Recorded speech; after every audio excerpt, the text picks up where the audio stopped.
चलिए बात करते हैं अगली बड़ी खबर की, जहां लोक सेवा आयोग ने अब भर्तियां निकाल दी हैं। 6 महीने के बाद समूह गांव की भर्तियां निकाली गई। 19 जून तक ऑनलाइन किए जा सकते हैं आवेदन। आवेदन करने वालों से शुल्क नहीं लिया जाएगा। इस पूरी खबर को समझते हैं संवाददाता सोनू से। सोनू, 6 महीने के बाद अब समूह गांव की जो भर्तियां हैं वो निकाल दी गई है और ये भी कहा जा रहा है कहीं न कहीं राहत दी गई है कि आवेदन करने वालों से शुल्क वसूला नहीं जाएगा। देखिए, कुछ समय पहले जब ये भर्तियों का मामला और खास तौर से जो प्रतियोगी परीक्षाएं हैं इनमें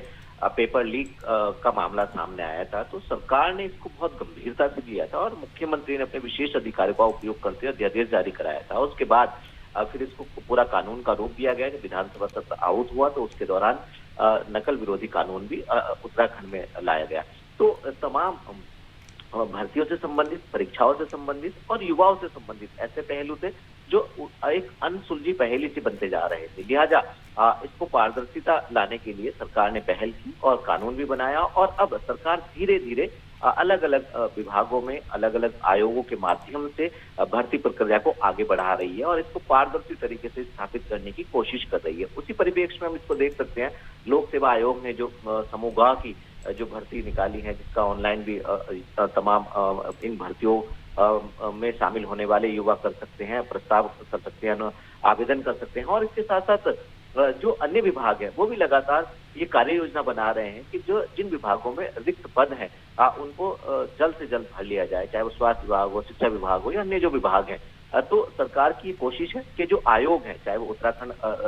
अधीनस्थ सेवा चयन आयोग हो, UPSSC या फिर लोक सेवा आयोग हो,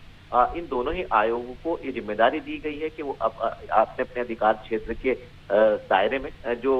विभाग है, विभाग के कर्मचारी और अधिकारियों की जो भर्ती होनी है उसको कराया जाए। कुछ परीक्षाएं हो भी चुकी है, कुछ के परिणाम भी आए हैं और आने वाले समय में और परीक्षाएं भी आयोजित कराई जाएंगी और जो भर्तियां हैं उनको भी आयोग के माध्यम से आगे बढ़ाया जाएगा। सुनो, सवाल ये भी उठता है जिस तरह से इस बार शुल्क जो है